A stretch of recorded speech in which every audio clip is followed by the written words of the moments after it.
नमस्कार। आज के सत्र की शुरुआत प्रार्थना से करते हैं। ओम सहना भवतु, सहनौ भुनक्तु, सह वीर्यं करवावहै, तेजस्विनावधीतमस्तु मा विद्विषावहै। ओम शांति शांति शांति।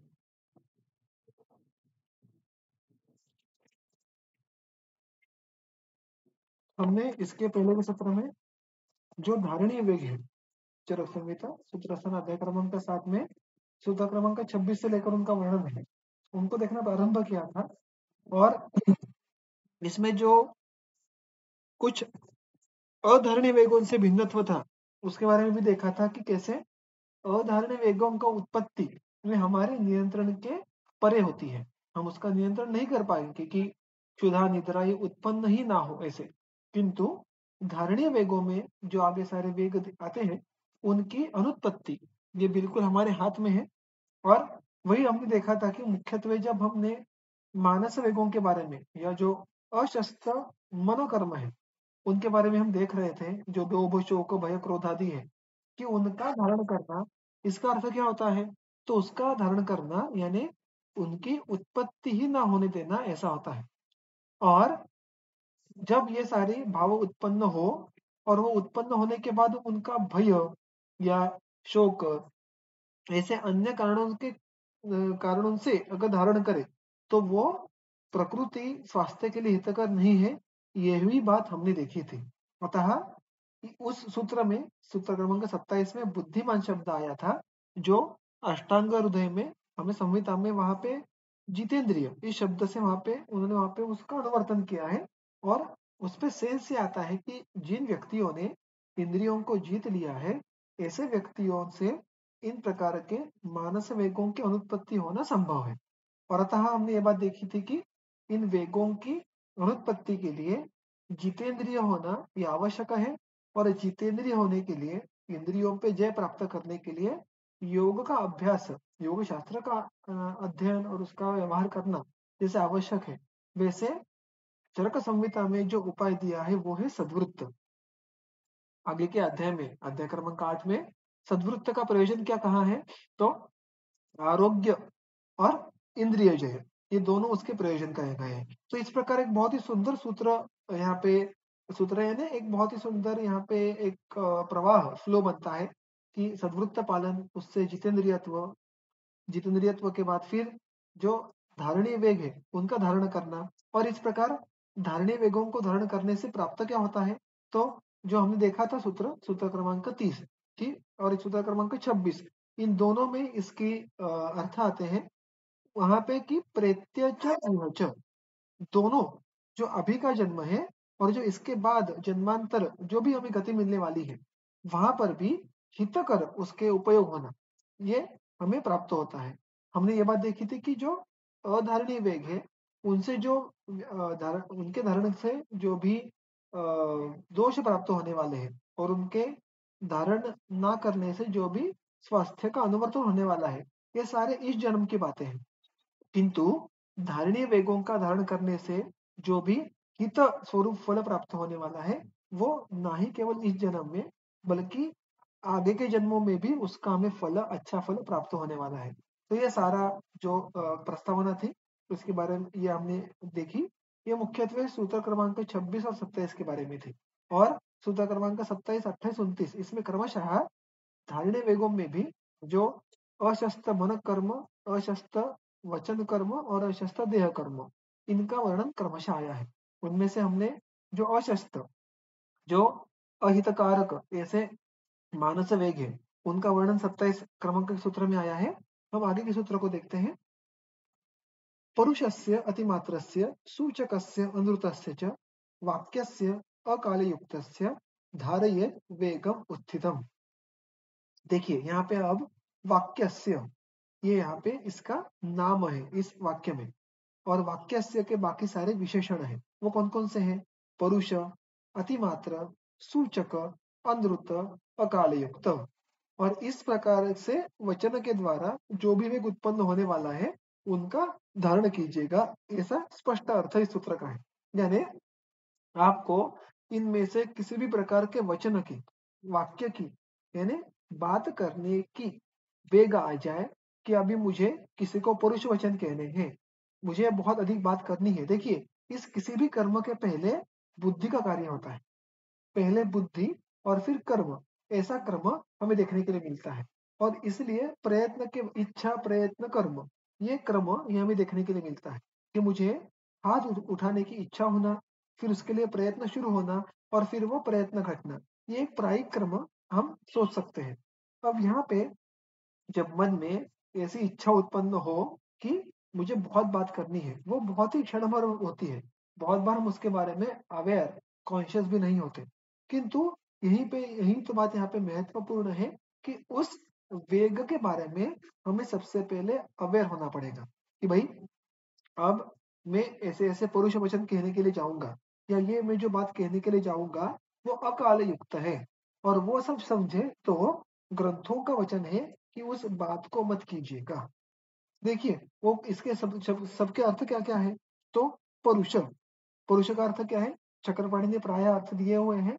कुछ अन्य अर्थ रहा तो हम गंगाधर जी का भी टीका का कॉग्निजेंस लेंगे। परुष का अर्थ दिया है परोद्वेजकम वचनम, यानी जो अन्य व्यक्तियों को उद्वेग उत्पन्न करेगा, उनके मन में नकारात्मकता उत्पन्न करेगा, ऐसे वचनों को कहना है परुष वचन। परुष, इसको हम मराठी में कठोर ऐसा भी कहते हैं अन्य भाषा में, वैसी बातें करना। अतिमात्रा यानी बहु, आवश्यकता से अधिक। सूचक, सूचक का अर्थ क्या देते हैं चक्रपाणी जी? पर अनिष्टजनक अभिधायकम, दूसरे के बारे में हम कहते हैं ना भला-बुरा बात कहना, यानी वो व्यक्ति सामने हो या ना हो। परुष यानी क्या? कि सामने वाले व्यक्ति के मन में नकारात्मकता उत्पन्न हो ऐसी बातें करना। किंतु सूचक इसका अर्थ ऐसा है कि कोई अन्य व्यक्ति, वो सामने हो या ना हो, उसके अहित में बात करना, जो उसके लिए अहितकारक है, लाभदायक नहीं है, ऐसी बातें करना, उसको कहा है सूचक। उसके बाद अनृत, अनृत अपार्थक, जिसका अर्थ अयोग्य है या जिसका अर्थ गलत है, उसको अनृत कहते हैं। गंगाधर जी ने इसी बात को कहा है मिथ्यात्मकस्य वाक्यस्य, जो मिथ्या वाक्य है। तो प्रायः हम असत्य, इसको अनृत ऐसा कहते हैं, किंतु यहाँ पे थोड़ी शेड भिन्न है। यहाँ पे अपार्थक यानी विपरीत अर्थ से बात करना या गलत अर्थ से बात करना, ऐसा अनृत कहा गया है।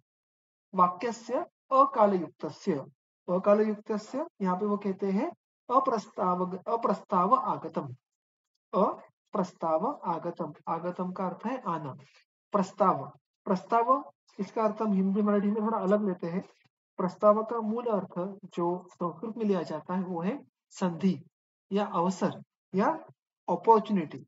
सो when there is no appropriate opportunity, जब बात करने का अवसर नहीं है तब जाके बात करना, इसी को अकालयुक्त कहा है।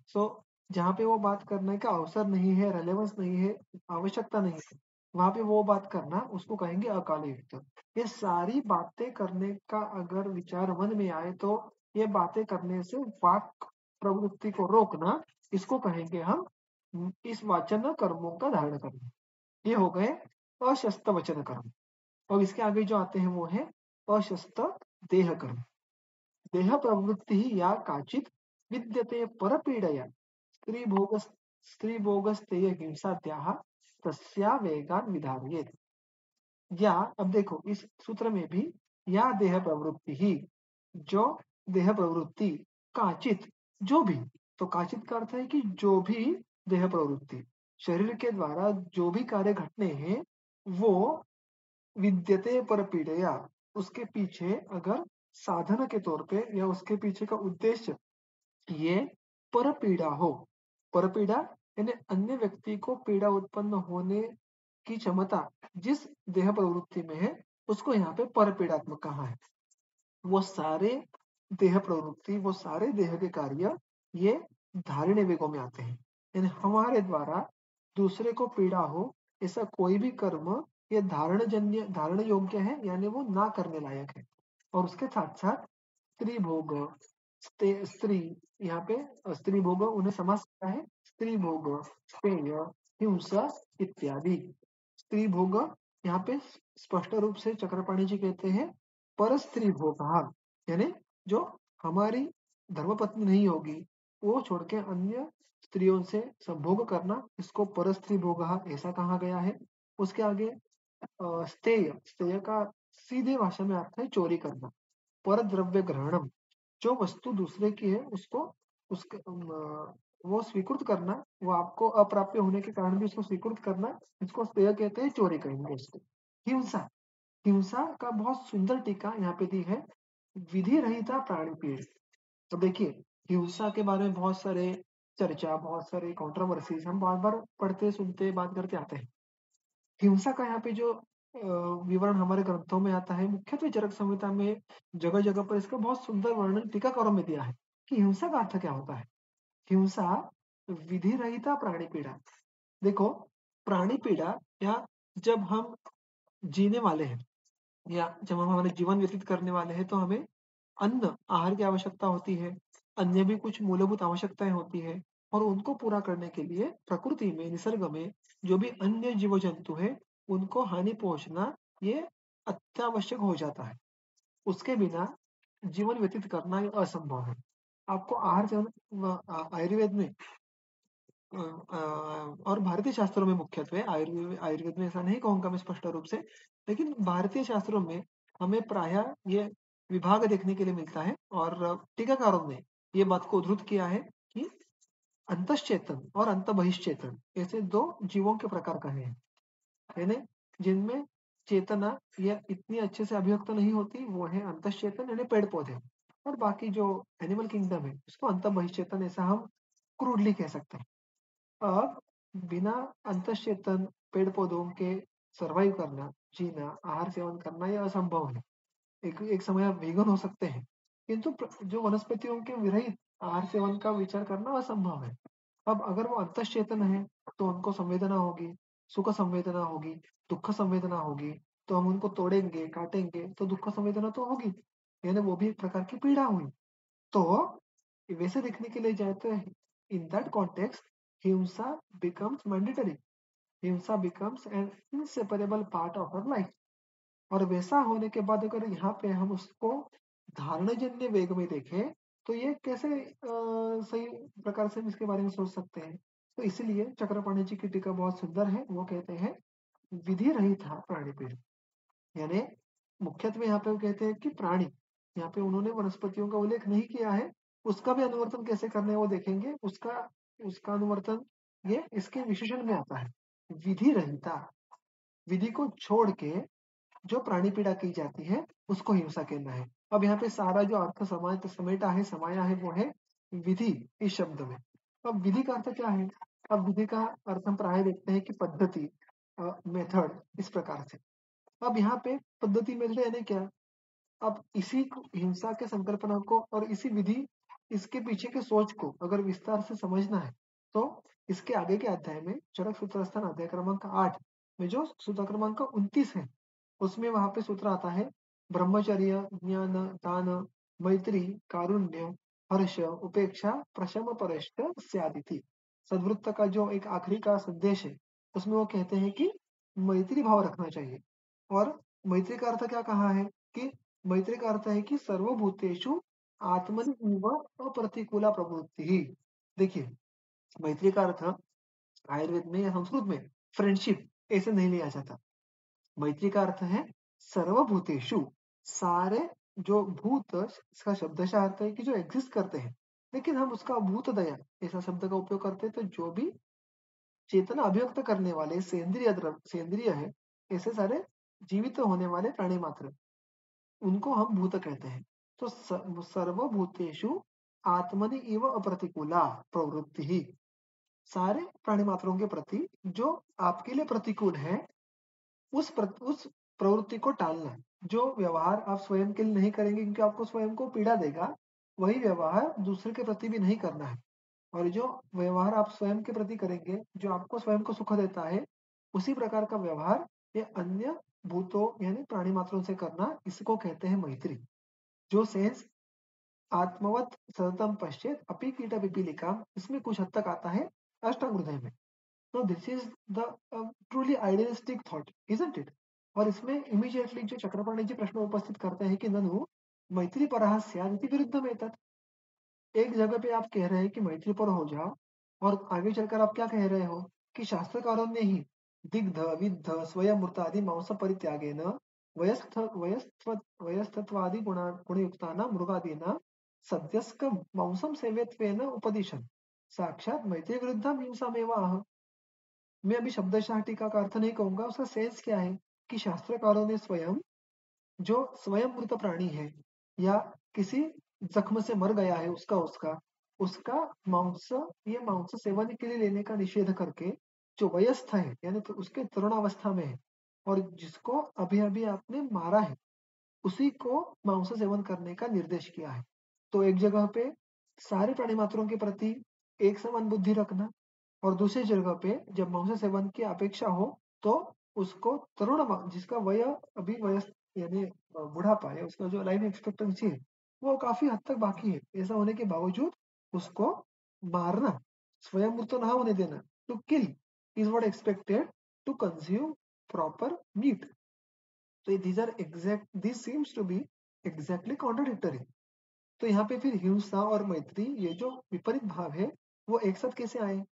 तो उसका जो विवरण देते हैं चक्रपाणी जी, वो कहते हैं कि नैवं रागतः एव प्राणिनां हिंसा पूर्वक मांस भक्षणे प्राप्ते अयम आयुर्वेद उपदेष्टा मांसस्य क्वचित रोगे कस्यचित् हितत्वं क्वचित अहितत्वं उपदिशति।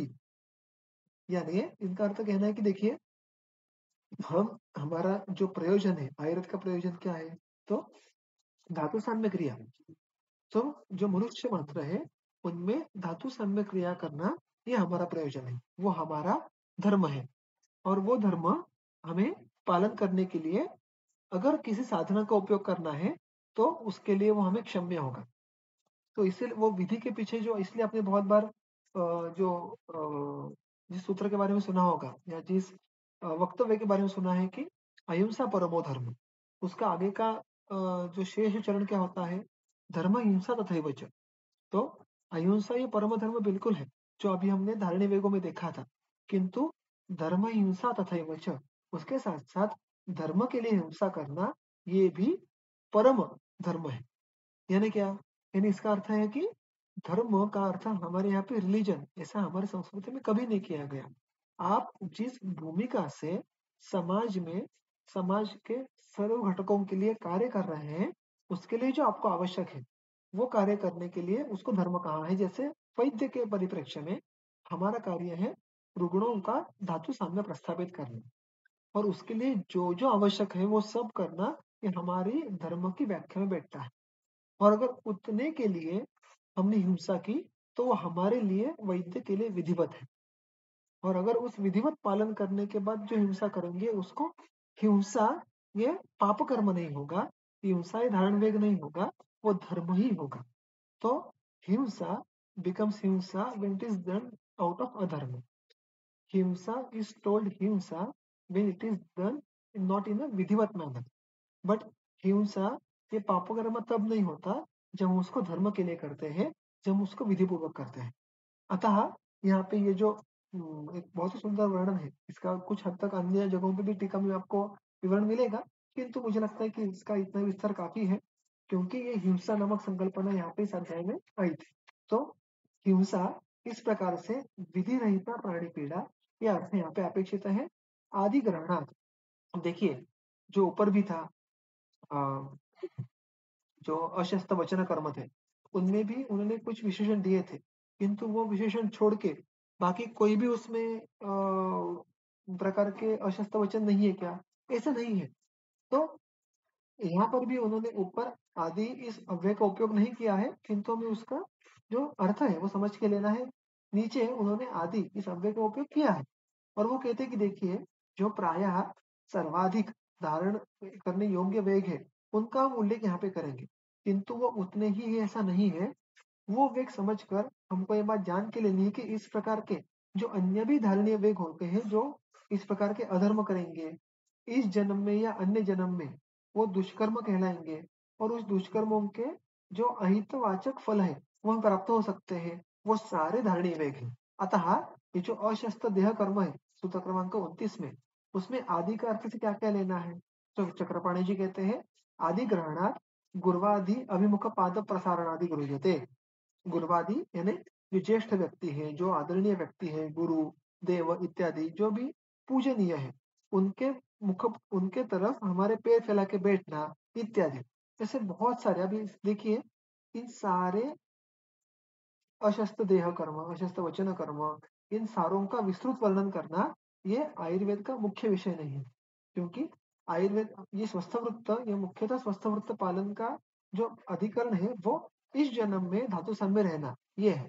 किंतु यहाँ पे प्रसंगवशात जो इस जन्म में और अन्य जन्मों में भी हितकारक होगा उसका वर्णन आया है। इसके साथ साथ जो इसकी एक अलग एक अन्य भिन्न बात है कि हितार्थी जब यहाँ पे परपीड़ा ये सारी बातें अगर देखो तो इन वेगों का अगर हम धारण नहीं करें तो स्वयं को पीड़ा तो होगी, क्योंकि दुष्कर्म होने वाला है, उस दुष्कर्म का कोई अयोग्य फल हमें भुगतना पड़ने वाला है इस जन्म में अगले जन्म में। किंतु उसके साथ साथ हमारे समाज, हमारे आसमंत में जो भी व्यक्ति है उनके मन में या उनके प्रति पीड़ा होना, उद्वेग उत्पन्न होना, ये भी बात होने वाली है। अतः these rules are also relevant in Dharmashastra. Dharmashastra यानी समाज का धारण करने के लिए जो नियम आते हैं उनको धर्मशास्त्र कहते हैं। तो इन सारे जो अशस्त्र देह कर्म, अशस्त्र वचन कर्म, ऐसा बर्ताव नहीं होना चाहिए, ऐसी बातें नहीं करनी चाहिए, इनका अधिक विस्तार हमें धर्मशास्त्र के ग्रंथों में उनके विषय में देखने के लिए मिलेगा। यहाँ पे जो सेंस आना है वो आने के लिए जो ये 3 सूत्रों का वर्णन ग्रंथ ने किया है क्रमशः उतना सफिशिएंट है। और उसके बाद फिर वो इन सारे जो धारणीय वेग है उनका समापन करते हैं सूत्र क्रमांक 30 में। वो क्या है देखिएगा, पुण्य शब्द विपापत्वात्, पुण्य शब्द विपापत्वात् मनोवाक्काय कर्मणां धर्मार्थ कामान पुरुषः सुखी भुंक्ते चिनोति च।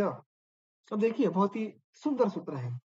यहाँ पे अगर इस सूत्र में कर्ता कौन है तो प्रथमा विभक्ति में अगर आप देखने के लिए जाए तो पुरुषः, अर्थात हम और आप व्यक्ति, ये कौन है तो ये पुरुष है। यहाँ पे एक मिनट है,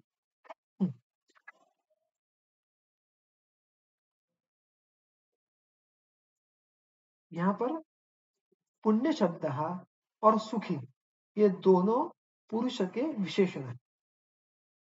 तो पुरुष कैसा होने वाला है? पुण्य शब्द, पुण्य शब्द यानी जो स्वयं पुण्यवान है वो ऐसा पुरुष, और सुखी जो सुखी है ऐसा पुरुष है। अब इसका अर्थ कैसे लगा के लेना है वो देखेंगे। पहले इस सूत्र का अन्वय देखते हैं। सुखी पुरुष, सुखी पुरुष यानी सुखी पुरुष वो क्या होता है उसके बाद, मनोवाक काय कर्मणा विपापत्वात्। हमने अभी तक जो सारे कर्म देखे अशस्त्र, जिन कर्मों को नहीं करना है, कायिक वाचिक मानस, इन कर्मों को नहीं करना है। ये कर्म कैसे हैं? अगर आप देखो तो इन्हीं कर्मों को एखादा कर्म आगे पीछे वाग्भट ने दशविध पाप कर्म कहा है। तो उसने उसने भी वही बात कही है कि उसने दश पाप कर्मों का वहां पे कंसाइज फॉर्मेट में कह दिया है। सिर्फ उतने ही पाप कर्म होंगे, 11वां नहीं होगा ऐसा नहीं है, किंतु प्रायः सारे पापों के प्रकार उसमें समाविष्ट हो जाते हैं, संकल्पना समाविष्ट हो जाती है। अतः वाग्भट की तरफ देखें तो वो साक्षात कह देता है, चरक संहिता में ये बात सूत्र क्रमांक 30 में कही है क्या, कि ये जो सारे धारण करने लायक कर्म है उनका अनुत्पत्ति क्यों होनी चाहिए? क्योंकि वो पाप कारक है, वो स्वयं पाप है। अतः अगर इन कर्मों को हम नहीं करें तो जो शेष बच जाते हैं वो पुण्यवाचक हो जाते हैं। So the summary is that if we don't follow this karma, अगर हम इन धारणीय कर्मों का धारण करें तो हमारे द्वारा पाप कर्म नहीं होंगे, और जो भी कर्म होंगे वो कैसे होंगे? वो पावन होंगे, पुण्यवाचक होंगे। अतः सुखी पुरुष, जो सुखी पुरुष है वो मनोवाक काय कर्मणा, मन वाचा शरीर इनके जो कर्म है वो विपापत्वात्, वो विपाप होने के कारण, उनमें पाप जनकत्व का अभाव होने के कारण पुण्य शब्द, ऐसा मनुष्य ये पुण्यवान कहलाता है। क्योंकि उसमें केवल पुण्य की संचिति होती रहती है, पाप उत्पन्न हो ऐसे कर्म ना करने के कारण उसमें पाप की अनुवृत्ति होती नहीं। और फिर ऐसा स्वयं पुण्यवाचक ऐसा पुरुष, उसको क्या फल प्राप्ति होती है? धर्म अर्थ कामान भुंक्ते चिनोति च। वो पुरुष धर्म, अर्थ, काम, ये जो त्रिविध पुरुषार्थ है, इनका भुंक्ते चिनोति च, इनका फल का उपभोग ले पाता है। ये सारे पुरुषार्थ यह हमें इस आयुष्य में अपेक्षित है, पर इन पुरुषार्थों का पालन कर अगर किया जाए तो हमें केवल अच्छे फल प्राप्त होने वाले हैं, अच्छे फलों का उपभोग लेने की संभावना उत्पन्न होती है। और यह हो गया भुंक्ते इसका अर्थ। और चिनोति च यानी हम और अच्छे अच्छे पुण्य कर्म करते रहते हैं, जिनका फल हमें आगे चलकर मिलने वाला होता है। चिनोति इस शब्द का शब्दशः अर्थ है उत्पादयति। अपरान, अपर यानी क्या? हम और धर्म और अर्थ और काम, इनका हम संग्रह करते रहते हैं और उसके अच्छे अच्छे फल हमें आगे आगे मिलते जाएंगे। So it becomes a good cycle in which हम अच्छे कर्म कर रहे हैं, उससे अच्छे धर्म अर्थ कामों की संकलन हो रहा है, उससे अच्छे फल मिल रहे हैं। एंड इट हमें इससे जो आगे चलकर जो अन्य जन्म होगा या अन्य गतियां होंगी, वो केवल अच्छी अच्छी गतियां प्राप्त होगी। और गंगाधर जी जो कहते हैं कि जो अंत में च शब्द आया, जो अव्यय आया है, चकार, चकार का अर्थ समुच्चयवाचक होता है। वो कहते हैं चकारात कालांतरेण प्रतिनियत कारणांतरे सति मोक्षंच चिनोति इति अर्थः। तो कालांतरेण जो हर एक व्यक्ति सापेक्ष जो अलग अलग कारण होंगे, उनको लांघ कर अंतिमतः मोक्ष प्राप्ति होना, यहाँ तक का मार्ग भी इसी के द्वारा गुजरता है। अगर आप देखो तो हिंसा इत्यादि जो बातें होंगी, इसका उल्लेख आपको योग शास्त्र में भी जो शुरुआत में ही यम नियमों इत्यादियों का पालन करना है, उसमें भी देखने के लिए मिलेगा। तो वैसे देखने के लिए जाए तो मार्ग वही है, उसका उल्लेख भिन्न भिन्न जगहों पे आया है। किंतु इंद्रिय निग्रह, मनोनिग्रह, इसके जो पहले कुछ पायदाने हैं, ये धारणीय वेगों में है। और अतः although it is described in a very concise manner in Charak Samhita because the context of Charak Samhita is धातु साम्य, किंतु हमें जब प्रत्यच यह च इस जन्म में और आगे के जन्मों में और इन जनरल हमारे जीव की आगे की गति ये अच्छी हो और हमारा आयुष्य का जो मुख्य प्रयोजन है मोक्ष प्राप्ति, वो अगर उसको अनुवर्तन करना हो तो हमें धारणी वेगों का और उस जैसे अन्य नियमों का पालन करना ये अत्यावश्यक हो जाता है। तो देखिए स्वस्थ चतुष्क में जो ये अध्याय है नवेगा धारणीय, उसमें वेग संकल्पना से चरक संहिता ने कहाँ तक हमको लेके गए। और केवल मलमूत्र का वेग धारण करना ये एक संकल्पना, और उसके बाद मन वाक और काया, इनके ऐसे कर्म जिनका धारण करने से आपको मोक्ष मोक्ष मार्ग का जो मेरे मोक्ष के प्रति जो मार्ग जाता है, उस पे आपका सफर शुरू होने की संभावना हो जाती है। यहाँ तक का रास्ता दिखाया है। So that is the beauty of Charaka Samhita. वो जो अंतिमतः सूत्र है चरक संहिता के 12वें अध्याय, सिद्धिस्कंद के 12वें अध्याय में एकदम अंतिम में कि यदे हस्ति तदन्यत्र यन्ने हस्ति न तत्क्वचित्, कि आपको इस ग्रंथ में जो भी बातें कही गई है, ये आपको अन्यत्र मिल भी जाएगी, किंतु जिस बातों का वर्णन इस ग्रंथ में नहीं किया है, वह आपको कहीं अन्यत्र भी देखने के लिए नहीं मिलेगी। इसका अर्थ क्या है कि प्रायः हमारे स्वस्थ और उस स्वास्थ्य का द्वारा चतुर्विध पुरुषार्थ की प्राप्ति करना और उसके द्वारा अंतिमतः मोक्ष प्राप्ति करना, इसके लिए जो भी बातें आवश्यक है, उसके जहाँ पे धातु साम्य की अपेक्षा है वहाँ पे विस्तार से, वहाँ पे उसकी साक्षात अपेक्षा को छोड़ के अन्य जन्मों के प्रतिफल की अपेक्षा है वहाँ पे संक्षेप में। ऐसी बातें आपको चरक संहिता में जगह जगह पे देखने के लिए मिलती है। और इसलिए इस अध्याय में उन्होंने स्वस्थ चतुष्क के अनुषंग से धारणीय वेगों का उल्लेख इस प्रकार से किया है। तो सूत्र क्रमांक 26 से लेकर 30 तक जो धारणीय वेगों का और अशस्त्र कर्म, पाप कर्म, ये अलग अलग शब्द उसी को है, उसका एक वर्णन है, वो यहाँ पे संपूर्ण होता है। इसके आगे व्यायाम का वर्णन शुरू होता है। तो इस विषय को हम अगले अगले सत्र के लिए रखेंगे। अगर किसी को इसके बारे में कोई प्रश्न होगा तो आज अभी पूछ सकते हैं, अन्यथा हमारा सत्र हम यहाँ पे समाप्त करेंगे।